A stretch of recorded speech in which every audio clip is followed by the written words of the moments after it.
ನೆನೆ ಅಕ್ಷಯ ತೃತೀಯನ್ನು ಭರ್ಜರಿಯಾಗಿ ಆಚರಿಸಲಾಗಿದೆ. ವ್ಯಾಪಾರ ವಹಿವಾಟು ಪ್ರಕ್ರಿಯೆ ಕೂಡ ಜೋರಾಗಿ ನಡೆದಿದೆ.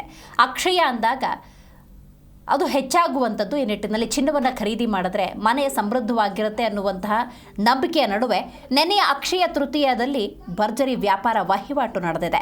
ರಾಜ್ಯದಲ್ಲಿ ಚಿನ್ನ ಬೆಳ್ಳಿ ಖರೀದಿಗೆ ಜನ ಮುಗಿಬಿದ್ದಿದ್ರು.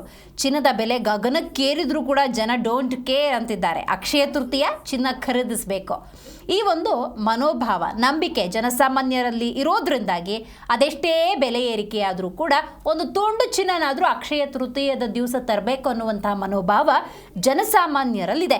ಹಾಗಾಗಿ ನೆನ್ನೆಯ ಅಕ್ಷಯ ತೃತೀಯದಲ್ಲಿ ಭರ್ಜರಿ ವ್ಯಾಪಾರ ನಡೆದಿದೆ. 2380 kg ಚಿನ್ನ, 4560 kg ಬೆಳ್ಳಿ ಮಾರಾಟವಾಗಿದೆ. ಚಿನ್ನಾಭರಣ ಮಾರಾಟದಲ್ಲಿ ಶೇಕಡ 30% ಹೆಚ್ಚಳವಾಗಿದೆ ಅನ್ನೋದು ಸದ್ಯಕ್ಕಿರುವಂಥ ಅಂಕಿಅಂಶ. ನಿನ್ನೆ ಒಂದೇ ದಿನ ರಾಜ್ಯದಲ್ಲಿ ಚಿನ್ನ ಬೆಳ್ಳಿ ವ್ಯಾಪಾರ ಹೆಚ್ಚಾಗಿದೆ. ರಾಜ್ಯದಲ್ಲಿ ಒಂದೇ ದಿನ ಸುಮಾರು 3000 ಕೋಟಿ ರೂಪಾಯಿ ವಹಿವಾಟು ನಡೆದಿದೆ ಅಂತ ಅಂದಾಜಿಸಲಾಗಿದೆ. ಈ ನಿಟ್ಟಿನಲ್ಲಿ ಹಳದಿ ಲೋಹ ವ್ಯಾಪಾರಿಗಳ ಮುಖದಲ್ಲಿ ಮಂದಹಾಸ ಅನ್ನೋದು ಹೆಚ್ಚಾಗಿದೆ. ಹೌದು.